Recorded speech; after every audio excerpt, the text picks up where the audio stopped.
Hi friends, welcome to Smart Saving Tips YouTube channel. இன்றைக்கி இந்த வீடியோவில் நான் எப்படி 3 வருஷத்தில் எங்களுக்கு இருந்த 10 லட்ச ரூபாய் கடனை அடைச்சேன் அப்படிங்கிறது தான் உங்கள் கூட ஷேர் பண்ண போகிறேன். இது என்னோடய லைஃப் எக்ஸ்பீரியன்ஸ்னு சொல்லலாம். நான் 2021லேருந்து 2024க்குள்ளே எங்களுக்கு இருந்த 10 லட்ச ரூபாய் கடனை அடைச்சிட்டேன். அது எப்படி அப்படின்றத இந்த வீடியோவில் சொல்கிறேன். ஃபஸ்ட்டு நீங்கள் கடனை அடைக்க போகிறீங்க அப்படின்னா அதுக்காக சில பேசிக்கான டிப்ஸை ஃபாலோ பண்ணுறது ரொம்ப நல்லது. அந்த டிப்ஸ் எல்லாம் ஃபாலோ பண்ணி தான் நாங்கள் இவ்வளோ கம்மியான வருஷத்தில் இவ்வளோ பெரிய அமௌண்ட்டை அடைக்க முடிஞ்சுது. அதை சொல்கிறேன், உங்களுக்கும் யூஸ்ஃபுல்லாக இருக்கும்னு நினைக்கிறேன். ஃபர்ஸ்ட்டு கணவன் மனைவி இருவரும் சேர்ந்து பட்ஜெட் பிளான் செய்வது. இது ரொம்ப முக்கியம். இப்போ நீங்கள் உங்களோட கடனை அடைக்கணும், அதுக்கு பிளான் பண்ணணும் அப்படின்னு முடிவு பண்ணிங்க அப்படின்னா ஹஸ்பண்ட் அண்ட் ஒய்ஃப் 2 பேரும் சேர்ந்து உட்காந்து அதுக்காக பிளான் பண்ணுறது தான் ரொம்ப கரெக்டாக இருக்கும். 2 பேரோட சம்பளத்தையும் போட்டு அதுக்கேற்ற மாதிரி பட்ஜெட்டை பிளான் பண்ணணும். இப்போ என்னோடய வீட்டில் என் ஹஸ்பண்ட் மட்டும்தான் சம்பாதிக்கிறாங்க. ஆனால் அவங்களோட சம்பளத்தை அப்படியே என்கிட்ட கொடுத்துருவாங்க. நாங்கள் 2 பேரும் உட்காந்து இந்த கடனை எப்படி அடைக்கலாம் அப்படின்னு சொல்லி அதுக்காக கரெக்டாக ஒரு பட்ஜெட் போட்டோம். அதை நாங்கள் 2 பேருமே ஃபாலோ பண்ணதுனால தான் இப்போ எங்களால் இந்த கடனை அடைக்க முடியுது. அதுக்கு அடுத்தது ப்ரையாரிட்டைஸ் யுவர் லோன். இதுவும் ரொம்ப முக்கியம். இப்போ நீங்கள் கடனை அடைக்க போகிறீங்க அப்படின்னா நீங்கள் ஒரே மாதிரி லோன் வாங்கியிருப்பீங்க. சிலர் வேறு மாதிரி லோன் வாங்கியிருப்பீங்க. இப்போ எங்களோட கேஸில் நாங்கள் எஜுகேஷன் லோன் எங்கள் 2 பேர்த்துக்குமே இருந்தது. அதுக்கப்புறம் என் ஹஸ்பண்ட் பர்சனல் லோன் வாங்கியிருந்தாங்க. அதுக்கப்புறம் வெளியிலையும் கொஞ்சம் பேர்ட்டு கடன் வாங்கியிருந்தாங்க. இப்போ நீங்கள் லோனை பே பண்ணணும் அப்படின்னு முடிவு பண்ணுறீங்க அப்படின்னா ஃபஸ்ட்டு நீங்கள் எந்தெந்த லோனை ஃபர்ஸ்ட்டு பே பண்ணணும் அப்படிங்கிறத ப்ரையாரிட்டைஸ் பண்ணிக்கணும். இப்போ சிலர் நகைக்கு கடன் வாங்கியிருப்பீங்க. இப்போ நகை கடனுக்கு ரொம்ப பர்சன்டேஜ் கம்மி மற்ற கடனை கம்பேர் பண்ணும்போது. இப்போ பர்சனல் லோன்லேயோ இல்லை எஜுகேஷன் லோன்லேயோ இன்ட்ரெஸ்ட் ரொம்ப ஜாஸ்தி. ஸோ அப்போ நீங்கள் என்ன பண்ணணும் அப்படின்னா ஃபர்ஸ்ட்டு உங்களோட அதிகமாக இன்ட்ரெஸ்ட் எந்த லோனுக்கு வருது அப்படிங்கிறத பார்த்து ஃபஸ்ட்டு அதுக்கு பே பண்ணுறது தான் கரெக்டாக இருக்கும். இப்போ வெளியில் சிலர் ஃபைனான்ஸில் வாங்கியிருப்பீங்க. அதுக்கெலாம் ரொம்ப இன்ட்ரெஸ்ட் அதிகமாக இருக்கும். அதே மாதிரி ஒரு மாதம் கட்டலை அப்படின்னாலுமே அவங்க ரொம்ப நெருக்கம் கொடுப்பாங்க. ஸோ அதனால் நம்ம ஃபர்ஸ்ட்டு அதை பே பண்ணுறதுக்கு நம்மளோட லோனை கட்டுறதுக்கு பார்க்கணும். ஸோ ப்ரியாரிட்டைஸ் யுவர் லோன் ரொம்ப முக்கியமான விஷயம். அதை நீங்கள் எழுதிக்கலாம். ஃபஸ்ட்டு நம்ம இந்த லோனை பே பண்ணணும், அதுக்கடுத்து இந்த லோன் பே பண்ணலாம் அப்படின்னு சொல்லிட்டு நீங்கள் உங்களோட லோனை ப்ரியாரிட்டைஸ் பண்ணிக்கலாம். அதுக்கப்புறம் allocate some money for medical expenses. இது ரொம்ப முக்கியம். நீங்கள் லோன் பே பண்ணணும் அப்படின்னு சொல்லிட்டு ஒரு பெரிய அமௌண்ட்டை சேவ் பண்ணணும் அப்படின்னு நீங்கள் முடிவு பண்ணுறீங்க அப்படின்னா உங்களோட பட்ஜெட் ரொம்ப டைட்டாக இருக்கும். ஸோ மாதம் நீங்கள் பண்ணுற செலவே ரொம்ப குறைஞ்சிரும். அப்படிலாம் குறைச்சா தான் நம்மளால் லோனை பே பண்ண முடியும். அந்த மாதிரி சுச்சுவேஷனில் நீங்கள் என்ன பண்ணணும் அப்படின்னா ஃபர்ஸ்ட்டு ஒரு குறிப்பிட்ட அமௌண்ட்டை எடுத்து உங்களோட மெடிக்கல் எக்ஸ்பென்சஸ்க்காக வேறு ஒரு அக்கௌண்ட்டில் சேவ் பண்ணிடணும். இது ரொம்ப முக்கியம். ஏன் அப்படின்னா இப்போ நம்ம நிறைய அமௌண்ட்டை இதில் பட்ஜெட்டில் பிளான் போட்டோம் அப்படின்னா திடீர்னு ஒரு மெடிக்கல் எக்ஸ்பென்சஸ் வரும்போது நமக்கு ரொம்ப கஷ்டமாக இருக்கும். இப்போது சீட்டே போட்டிருக்கீங்க அப்படின்னா அதுக்கு மாதம் ஆரம்பத்தில் அமௌண்ட் பே பண்ணிடுவீங்க. ஸோ உங்கள்கிட்ட கையில் ரொம்ப அமௌண்ட் கம்மியாக இருக்கும். அந்த மாதிரி டயத்தில் திடீர்னு ஒரு மெடிக்கல் எக்ஸ்பென்சஸ் வந்துருச்சுன்னா உங்களால் ஒன்றும் செய்ய முடியாது. ஸோ நீங்கள் அதுக்கு போய் வெளியில் கடன் வாங்குற மாதிரி இருக்கும் அதிக இன்ட்ரெஸ்ட்டில். ஸோ அதனால் நீங்கள் இந்த மாதிரி ஒரு பிளான் போடுறீங்க அப்படின்னா ஃபஸ்ட்டு ஒரு குறிப்பிட்ட அமௌண்ட்டை உங்களோட மெடிக்கலுக்காக நீங்கள் எடுத்து வச்சுருங்க. அது கம்மியான அமௌண்ட்டாக கூட இருக்கலாம். ஆனால் அதை எடுத்து வச்சிட்டிங்க அப்படின்னா உங்களுக்கு கொஞ்சம் சேஃபாக இருக்கும் உங்களோட பிளானை போடுறதுக்கு. அதுக்கு அடுத்தது என்ன அப்படின்னா அனாவசிய செலவுகளை முற்றிலும் குறைப்பது. இது ரொம்ப முக்கியம். என்ன அப்படின்னா உங்களுக்கு இவ்வளோ அமௌண்ட் லோன் இருக்குது அப்படின்னா ஒரு கொஞ்சம் காலத்துக்கு நீங்கள் மொத்தமாகவே உங்களோட அனாவசிய செலவுகளை குறைச்சிடணும். இப்போ உங்களோட பேசிக்கான வீட்டு செலவுகளை மட்டும் வச்சு அதுக்கு மட்டும் பட்ஜெட் போடணும். மற்ற எல்லா அமௌண்ட்டையுமே லோனுக்காக நீங்கள் எடுத்து வச்சிடணும். இது கொஞ்சம் காலத்துக்கு நம்ம இதை ஃபாலோ பண்ணோம் அப்படின்னா அதுக்கப்புறம் நம்மளால் கொஞ்சம் ஃப்ரீயாக நம்மளோட சேலரியில் வந்து செலவு பண்ண முடியும். இப்போ வந்து நாங்கள் ஒரு 3 வருஷத்துக்கு வந்து இந்த பிளான் போட்டிருந்தோம். நாங்கள் 3 வருஷமாக வந்து பெருசாக எங்கேயுமே வந்து வெளியில் டூர் போகிறதோ இல்லை நிறைய ட்ரெஸ் வாங்குறதோ அதெல்லாம் பண்ணவே இல்லை. மொத்தமே வந்து 3 ட்ரெஸ் தான் வாங்குவோம். பொங்கல், தீபாவளி, அப்புறம் ஏதாவது இந்த கல்யாண நாள் அந்த மாதிரி அக்கேஷனுக்கு மட்டும்தான் நாங்கள் வாங்கிட்டு இருந்தோம். அப்படியே வாங்கினாலும் ரொம்ப கம்மி ரேட்டுக்கு தான் வாங்குவோம். அதே மாதிரி வந்து ஷாப்பிங் மால் போகிறது அந்த மாதிரி நிறையா விஷயங்களை வந்து நாங்கள் வந்து குறைச்சிட்டோம். உங்களுக்கே தெரியும் உங்களோடதில் வந்து அனாவசிய செலவுகள்னு கண்டிப்பாக சிலது வந்து இருக்கும்.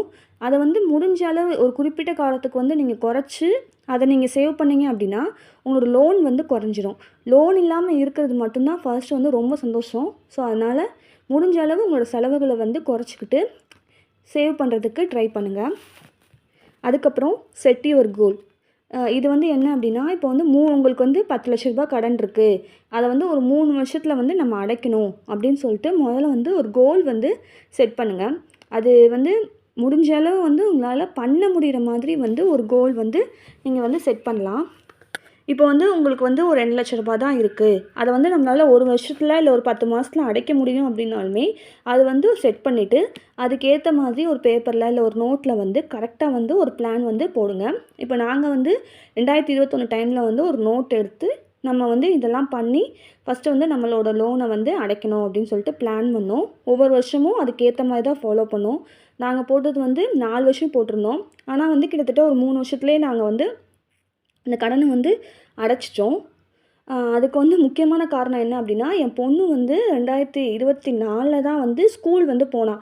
ஸோ ஸ்கூலுக்குன்னு வந்து ஒரு குறிப்பிட்ட அமௌண்ட் இப்போ வந்து எல்கேஜி யூகேஜிக்கு நமக்கு வந்து ரொம்ப ஆகுது. ஸோ அதை வந்து நாங்கள் வந்து இது பண்ண தேவையில்லாமல் வந்துருச்சு. ஸோ வந்து ஒரு பெரிய அமௌண்ட் வந்து எங்களால் வந்து சேவ் பண்ண முடிஞ்சுது வருஷம். இப்போ வந்து நாங்கள் எப்படி வந்து இந்த 3 வருஷத்தில் இந்த 10 லட்ச ரூபாயை சேவ் பண்ணோம் அப்படிங்கிறத உங்கள் கூட ஷேர் பண்ணுறேன். ஃபர்ஸ்ட் வந்து நாங்கள் வந்து மொத்தமாகவே வந்து நகை அப்படின்னு சொல்லிட்டு எந்த கடனுமே வாங்கவே இல்லை. நகையை வச்சு வாங்கலை. எங்களுக்கு இருந்தது எல்லாமே பர்சனல் லோனு, எஜுகேஷன் லோனு, அப்புறம் வந்து வெளியில் ஃபினான்ஷியல் கிட்ட வாங்கின லோனு, இந்த மாதிரி தான் இருந்தது. ஸோ நாங்கள் வந்து பட்ஜெட் போடும்போது என்ன பண்ணோம் அப்படின்னா ஃபர்ஸ்ட் வந்து நகையை தான் வந்து அந்த லோனை வந்து பே பண்ணுறதுக்கு வந்து யூஸ் பண்ணோம். ஃபர்ஸ்ட் வந்து எஜுகேஷன் லோனுக்கு வந்து ரொம்ப இன்ட்ரெஸ்ட் வந்து போட்டிருந்தாங்க. ஸோ நாங்கள் வந்து ஃபர்ஸ்ட் எஜுகேஷன் லோனை தான் அடைக்கணும் அப்படின்னு சொல்லிட்டு அதை வந்து போயிட்டு அந்த பேங்க் மேனேஜர்கிட்ட, என் பேங்க் மேனேஜர்கிட்டையும் அவங்க போட்டிருந்த அந்த பேங்க்கோட மேனேஜர்கிட்டையும் பேசினோம். நம்ம வந்து அதுக்கு வந்து ஒரு ஒன் டைம் செட்டில்மெண்ட் அப்படின்னு சொல்லிட்டு பண்ணலாம். அதாவது நமக்கு வந்து இவ்வளோ லோன் இருக்குது அப்படின்னா அதை வந்து நம்ம மொத்தமாக இவ்வளோ கட்டுறோம் அப்படின்னு சொன்னோன்னா அவங்க வந்து சரி சொல்லுவாங்க. அதை வந்து நம்ம கட்டிட்டோம் அப்படின்னா வந்து நமக்கு வந்து கம்மியான அமௌண்ட் வரும். ஆனால் வந்து நமக்கு வந்து அது முடிஞ்சிடும். என்னன்னா சிபில் ஸ்கோர் வந்து அதில் வந்து அடி வாங்கும். ஆனால் வந்து நாங்கள் இப்போதைக்கு வேறு எந்த லோனுமே எடுக்கிற ஐடியாவில் இல்லை கொஞ்ச நாளைக்கு. ஸோ பரவாயில்ல, சிபில் ஸ்கோர் போனால் பரவாயில்ல அப்படின்னு சொல்லிட்டு நாங்கள் வந்து ஃபர்ஸ்ட்டு எஜுகேஷன் லோனுக்கு வந்து ஒன் டைம் செட்டில்மெண்ட் என்ன அப்படின்னு சொல்லிட்டு போய் விசாரித்தோம். அதே மாதிரி பர்சனல் லோனுக்குமே வந்து ரொம்ப இன்ட்ரெஸ்ட் வந்து இருந்தது. ஸோ அந்த ரெண்டையும் ஃபஸ்ட்டு அடைச்சிடணும் அப்படின்னு சொல்லிட்டு நாங்கள் அதுக்கு தான் ஃபர்ஸ்ட்டு பட்ஜெட் போட்டோம்.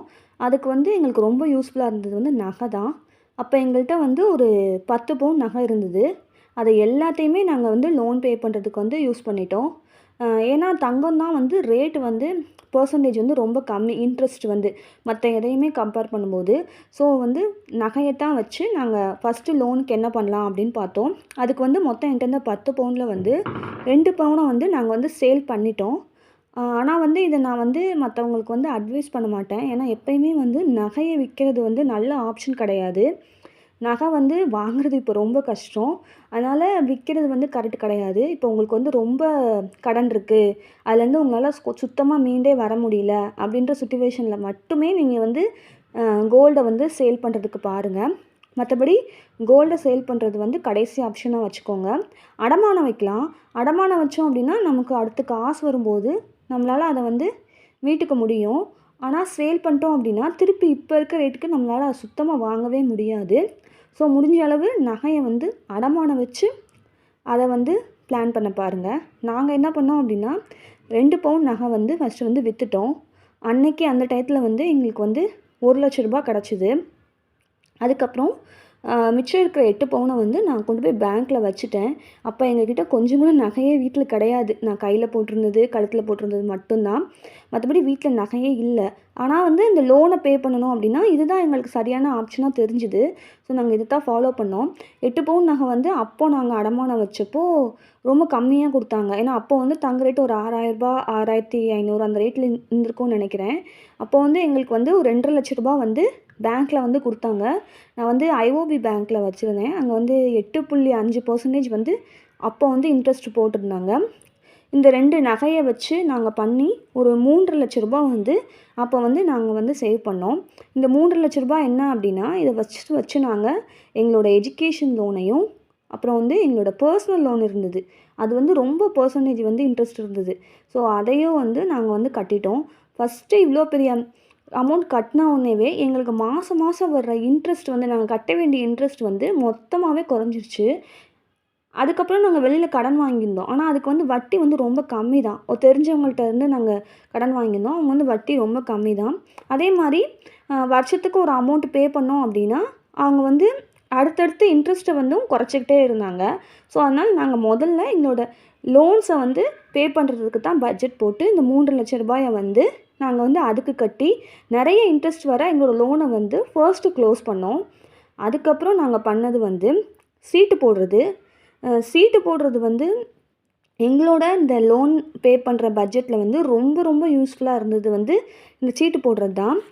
இது எப்படி அப்படின்னா, சீட்டு வந்து நிறையா வந்து இருக்கும்.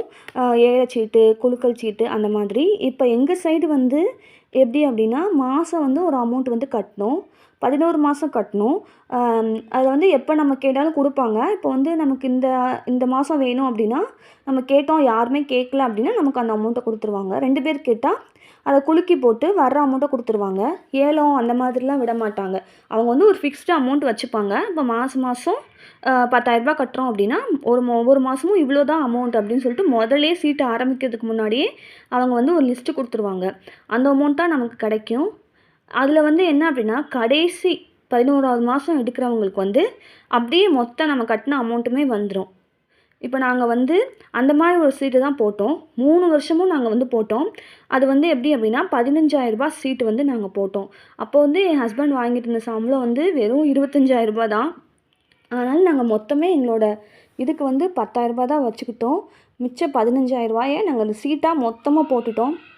மற்ற எந்த ஆர்டி, மற்ற கோல்டு அந்த மாதிரி வேறு எந்த சேவிங்ஸுமே பண்ணல. ஒன்றே ஒன்று பண்ணோம், சீட்டு போட்டோம். அது வந்து எப்படின்னா, 10,000 சீட்டு, ஒரு முழு சீட்டு ஒன்று, அப்புறம் 5,000 சீட்டு, ஒரு அரை சீட்டு அப்படின்னு சொல்லுவாங்க. அதை போட்டோம்.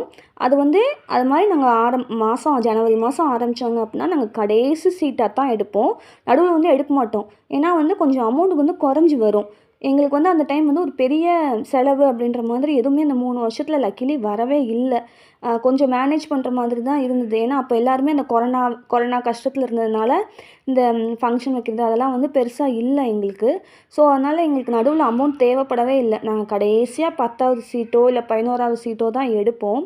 அந்த மாதிரி தான் பண்ணிகிட்ருந்தோம். ஸோ ஒரு 11 மாதத்தில் வந்து நாங்கள் 15,000 போட்டதுக்கு வந்து எங்களுக்கு கிடச்சது வந்து ஒவ்வொரு வருஷமும் வந்து 1,65,000 வந்து நியர்லி வந்து எங்களுக்கு கிடைக்கும். 11 மாதம் நாங்கள் வந்து 15,000 போட்டப்போ இந்த அமௌண்ட் வந்து ரொம்ப பெரிய அமௌண்ட்டு.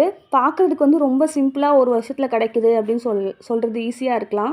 ஆனால் வந்து மொத்த சம்பளமே 25,000 அப்படின்றப்போ வந்து 15,000 வந்து மொத்தமாக நம்ம ஒரு விஷயத்தில் போடுறது அப்படிங்கிறது வந்து ரொம்ப கஷ்டம்தான். நாங்கள் 3 வருஷம் ரொம்ப கஷ்டப்பட்டோம் தான். நிறைய செலவுகளை வந்து சுருக்கிட்டோம். அப்படி பண்ணி தான் எங்களால் சேவ் பண்ண முடிஞ்சுது. அப்போ ரொம்ப கஷ்டமாக தான் இருந்தது. ஆனால் இப்போ வந்து கடனெல்லாம் அடைச்சிட்டு அதை பார்க்கும்போது வந்து ஓகே தான், ஒரு 3 வருஷம் கஷ்டப்பட்டதுனால நம்மளால இவ்வளோ கடனையும் அடைக்க முடிஞ்சுது அப்படின்னு சொல்லிட்டு தோணுது. நாங்கள் என்ன பண்ணுவோம் அப்படின்னா, கரெக்டாக 11 மாதம் வந்து நாங்கள் வெளியில் வாங்கியிருக்க ஒருத்தங்கள்ட்ட வந்து இந்த 1,65,000 கொடுத்துருவோம். கொடுத்துட்டோம் அப்படின்னா அடுத்து எங்களுக்கு இருக்க கடனும் ரொம்ப குறைஞ்சிரும். அதே மாதிரி இன்ட்ரெஸ்ட்டும் வந்து நம்ம கரெக்டாக மாதம் வருஷத்துக்கு ஒருக்கா கொடுக்குறோம் பெரிய அமௌண்ட் அப்படிங்கிறப்போ அவங்க வந்து இன்ட்ரெஸ்ட்டை வந்து எங்களுக்கு குறைச்சிட்டே வந்தாங்க. நாங்கள் எங்களுக்கு தெரிஞ்சவங்க ஒருத்தங்கிட்ட வந்து வாங்கியிருந்ததுனால இப்படியே வந்து நாங்கள் 3 வருஷம் வந்து கஷ்டப்பட்டு இந்த சீட்டை வந்து கடைசி சீட்டாக எடுக்கிற மாதிரி பார்த்தோம். ஸோ 3 வருஷம் வந்து எங்களுக்கு வந்து ஒரு 1,65,000 கிடச்சிச்சு. மொத்தமாக நாங்கள் இதைத்தான் ஆரம்பத்திலே இந்த மாதிரி தான் ஒரு பிளான் வந்து போட்டிருந்தோம். இந்த மாதிரி ஒரு 5 lakhs வந்து நம்ம 3 வருஷத்தில் சீட்டு போட்டால் நம்மளால் வந்து அடைச்சிட முடியும் அப்படின்னு சொல்லிட்டு. லக்கிலி அதே மாதிரியே வந்து நாங்கள் கரெக்டாக அந்த 3 வருஷமும் 1,65,000 சீட்டில் வந்து கட்டி 5 லட்ச ரூபா வந்து அவங்கள்ட்ட வாங்கியிருந்த கடனை வந்து நாங்கள் மொத்தமாகவே அடைச்சிட்டோம். 3 வருஷம் முடியும் போது வந்து நாங்கள் வந்து அவங்கள்ட்ட 5 லட்ச ரூபா கொடுத்து எங்களோட கடனை வந்து முடிச்சிட்டோம். அதுக்கப்புறம் வந்து இப்போ ரெண்டையும் கூட்டினோம் அப்படின்னா கிட்டத்தட்ட 8,50,000 வந்து நாங்கள் வந்து அடைச்சிட்டோம். இன்னும் வந்து ஒரு 1,50,000 இருந்தது. அது வந்து மொத்தமாக வாங்கல, தெரிஞ்சவங்கள்ட்ட இருந்து, அப்புறம் ஒரு ஃபினான்ஸ் கம்பெனிலேருந்து அப்படின்னு கொஞ்சம் கொஞ்சமாக வந்து நாங்கள் அமௌண்ட் வந்து வாங்கியிருந்தோம். அதுக்கு வந்து நாங்கள் என்ன பிளான் வச்சுருந்தோம் அப்படின்னா, தீபாவளி போனஸ்ஸு. இது வந்து என் ஹஸ்பண்ட் எல்லா கம்பெனிலையுமே வேலை பார்க்குற கம்பெனியில் வந்து போனஸ் கொடுத்துட்டே இருந்தாங்க. ஆனால் இவ்வளோ அமௌண்ட் கொடுக்க மாட்டாங்க. அப்போ வந்து அவங்களோட ஒரு மாதம் போனஸ் ஒரு 30,000 அந்த மாதிரி கொடுப்பாங்க. நான் என்ன பண்ணுவேன் அப்படின்னா, நான் அப்போ வந்து பார்ட் டைமாக ஜாப் போயிட்டுருந்தேன். ஒரு 8,000 வேலைக்கு வந்து அப்போ நான் வந்து போயிட்டுருந்தேன். பாப்பா வந்து சின்ன பொண்ணாக இருந்தப்போ. அதை வச்சு வந்து நான் என்ன பண்ணுவேன் அப்படின்னா, அதில் வந்து இந்த இன்ட்ரெஸ்ட்டு கொடுக்குறது ஃபுல்லாகவே இந்த இப்போ நாங்கள் 1,50,000 கொடுத்தோம்னாலும், நாங்கள் மிச்சம் இருக்கிற அமௌண்ட்டுக்கு வந்து இன்ட்ரெஸ்ட் வந்து கொடுக்கணும். அதுக்கு வந்து அவங்களோட சம்பளத்தில் வந்து பட்ஜெட் போடவே முடியல. அதனால வந்து நான் வந்து வேலைக்கு போயிட்டுருந்தேன் பார்ட் டைமாக. அந்த சம்பளத்தில் தான் வந்து நான் மாதம் மாதம் வந்து இன்ட்ரெஸ்ட் வந்து கட்டிகிட்டே இருப்பேன். ஏன்னா இன்ட்ரெஸ்ட் கட்டணும். இல்லாட்டி அந்த இன்ட்ரெஸ்ட் வந்து மொத்தமாக வந்து நமக்கு வந்து அசலோடு வந்து சேர்ந்துரும். அது வந்து பெரிய அமௌண்ட்டாக வரும். ஸோ நான் மாதம் மாதம் ஒரு ரூ. 1,500 அந்த மாதிரி இன்ட்ரெஸ்ட் வந்து கட்டிகிட்ருந்தேன். அதே மாதிரி அதில் வந்து ஒரு ரூ. 2,000 3,000 மாதம் மிச்சம் வந்தது அப்படின்னா, அதெல்லாம் தனியாக ஒரு அக்கௌண்ட்டில் போட்டு, அப்புறம் என் ஹஸ்பண்டுக்கு வர தீபாவளி போனஸ் வந்து ஒரு 30,000 வரும். அது இந்த அமௌண்ட் எல்லாம் சேர்த்து எப்படியாவது ஒரு தீபாவளிக்கு வந்து ஒரு 50,000 நான் வந்து தேத்திடுவேன். அப்படி தான் வந்து நான் ஒரு 3 வருஷமாக வந்து ரூ. 50,000 சேர்த்து ஒரு 1,50,000 லட்ச சேர்த்துருந்தேன். இந்த அமௌண்ட்டையும் வந்து நாங்கள் அங்கங்கே வாங்கியிருந்த இடத்துல எல்லாத்துலேயுமே கொடுத்து நாங்கள் வந்து அடைச்சிட்டோம். ஸோ இதில் எல்லாத்துலேயும் கொடுத்தா ஒரு 1,50,000 லட்ச வரும். ஸோ இப்போ நாங்கள் நகையை வச்சு சேர்த்த ஒரு 3,50,000 லட்ச, அப்புறம் சீட்டு வச்சு ஒரு 5 லட்ச, அப்புறம் வந்து இந்த போனஸ் மூலமாக நாங்கள் வந்து அடைச்ச 1,50,000 லட்ச அப்படின்னு பார்த்தோம் அப்படின்னா, கரெக்டாக வந்து 10 லட்ச வந்துடும். இதில் வந்து ஒரு முக்கியமான விஷயம் என்ன அப்படின்னா, நீங்கள் எந்த ஒரு சீட்டு எது போட்டாலுமே கண்டிப்பாக அதோட இன்ட்ரெஸ்ட்டை வந்து மாதம் மாதம் வந்து கட்ட பாருங்கள். அதை வந்து உங்களோட அசல், அதாவது நீங்கள் போடுற பட்ஜெட்டில் வந்து சேர்க்காதீங்க. அதுக்கு வந்து தனியாக வந்து அந்த அமௌண்ட்டை வந்து எடுத்து வைக்கிற மாதிரி பாருங்கள். அதுக்கப்புறம் வந்து இதே மாதிரி லோனை வந்து ப்ரியாரிட்டைஸ் பண்ணிக்கோங்க. இப்போ வந்து இந்த 3,00,000 லட்ச நாங்கள் ஸ்டார்டிங்கில் சேர்த்ததுனால தான், சேர்த்து அந்த பெரிய இன்ட்ரெஸ்ட் இருக்க கடனெல்லாம் அடைச்சதுனால தான் எங்களால் அடுத்தடுத்து வந்து அதோட இன்ட்ரெஸ்ட்டை வந்து எங்களால் இப்போ நாங்கள் இதுக்கு வந்து ஃபுல்லாக இன்ட்ரெஸ்ட் வந்து கட்டவே தேவையே இல்லை அப்படின்ற மாதிரி வந்துருச்சு. ஸோ எங்களுக்கு வந்து இன்ட்ரெஸ்ட் வந்து ரொம்ப குறைஞ்சி போயிடுச்சு. அதனால் வந்து நாங்கள் மாதம் மாதம் அந்த இன்ட்ரெஸ்ட் வந்து கட்டுறது வந்து ரொம்ப ஈஸி. அடுத்தடுத்து நாங்கள் வந்து கடனை வந்து அடைச்சிக்க முடிஞ்சுது. இப்போ வந்து கடைசியாக எங்களுக்கு இருக்கிறது அப்படின்னு பார்த்தோம் அப்படின்னா, இந்த 8 பவுன் வந்து நாங்கள் அடமானம் வச்ச இந்த 2,50,000 லட்ச மட்டும்தான். அதுக்குமே வந்து நான் மாதம் மாதம் வந்து இன்ட்ரெஸ்ட் கட்டிட்டு தான் இருக்கேன். இது வந்து ரொம்ப கம்மியாக தான் வரும். 2,50,000 லட்ச அப்படிங்கிறப்போ ஒரு மாதம் அப்படின்னு போட்டோம் அப்படின்னா ஒரு ரூ. 1,000 1,500 வருதுன்னு நினைக்கிறேன். அதை வந்து நான் வந்து மாதம் மாதம் கரெக்டாக அந்த லோன் அக்கௌண்ட்டில் வந்து கட்டிடுவேன். நான் வந்து அதை பிளான் பண்ணி, இல்லாட்டி அப்படின்னா மொத்தமாக வந்து சேர்த்து அந்த கட்டி அதை வந்து திரும்ப திரும்ப பேங்க்கில் வந்து நான் வருஷத்துக்கு ஒருக்கா வந்து திருப்பி திருப்பி வச்சுட்டு இருக்கேன். இந்த ஒரு 4 வருஷமாக நான் அப்படி தான் பண்ணுறேன். போன வருஷம் வந்து என்னால் அமௌண்ட் சேர்க்க முடிஞ்சுது. ஆனால் நான் அப்போ என்ன யோசித்தேன் அப்படின்னா, நம்ம வந்து இந்த நகை வந்து ரொம்ப நாங்கள் வச்சுருக்க நகை வந்து அதிகம். ஆனால் அதுக்குரிய அமௌண்ட் வந்து அப்போ வந்து ரொம்ப கம்மியாக தான் கொடுத்துருந்தாங்க. இப்போ வந்து இந்த ரேட்டுக்கு வந்து நம்மளால் ஒரு 4 பவுன் கூட வாங்க முடியுமா அப்படின்னு தெரியல. ஸோ நான் நகையை வந்து மெதுவாக மீட்டுக்கலாம். ஃபஸ்ட்டு வந்து நம்ம வந்து கோல்டை சேர்க்குறதுக்கு பார்க்கலாம் அப்படின்னு சொல்லி தான் போன வருஷ பட்ஜெட்டில் வந்து நான் இந்த நகையை அடைக்கிறதுக்கு வந்து எதுவுமே போடலை. தனியாக வந்து ஒரு பட்ஜெட் போட்டு வந்து ஒரு 3 பவுன் நகை வந்து எடுத்துட்டேன். ஸோ இந்த வருஷத்து பட்ஜெட்டில் வந்து நான் புதுசாக நகை எடுக்கிறத வந்து அதுக்குரிய பட்ஜெட்டை வந்து குறைச்சிட்டு, இந்த 8 பவுன் வந்து எப்படி வந்து வெளியில் எடுக்கலாம் பேங்க்லேருந்து அப்படின்னு சொல்லிட்டு தான் நான் போடலாம் அப்படின்ட்டு இருக்கேன். இதுக்கு வந்து நான் இப்போ ஒரு 1 வருஷம் 2 வருஷம் அதை நான் போட்டோம் அப்படின்னா, கண்டிப்பாக அதையும் வந்து நாங்கள் முழுசாக வந்து எடுத்து அடைச்சிடலாம். அப்புறம் வந்து இப்போ அடுத்த நாள் ஆக ஆக வந்து சம்பளம் அதிகம் வந்தாலும் எங்களால் வந்து இவ்வளோ சீட்டு வந்து கட்ட முடியல. இப்போ வந்து என் பொண்ணு வந்து ஸ்கூலுக்கு போயிட்டா. ஸோ நான் அவளுக்கு வந்து ஒரு குறிப்பிட்ட அமௌண்ட்டை வந்து ஆர்டியாக போடணும். அப்போ தான் வந்து அவளுக்கு வந்து ஸ்கூல் ஃபீஸ் கட்டுறதுக்கு எங்களால் முடியும். அதே மாதிரி இவ்வளோ மொத்த அமௌண்ட்டை போடுறதுக்கு நாங்கள் அந்த 3 வருஷமே ரொம்ப கஷ்டப்பட்டோம். ஸோ அதனால் நாங்கள் என்னோடய பிளானை ஃபுல்லாகவே மாற்றிட்டேன். அதை நான் வந்து போன வீடியோவில் சொல்லியிருப்பேன்னு நினைக்கிறேன். அதை பாருங்கள். இப்படி தான் வந்து ஓவராலாக வந்து நான் வந்து எங்களுக்கு இருக்கிற ரூ. 10,00,000 கடனை வந்து அடைச்சேன்.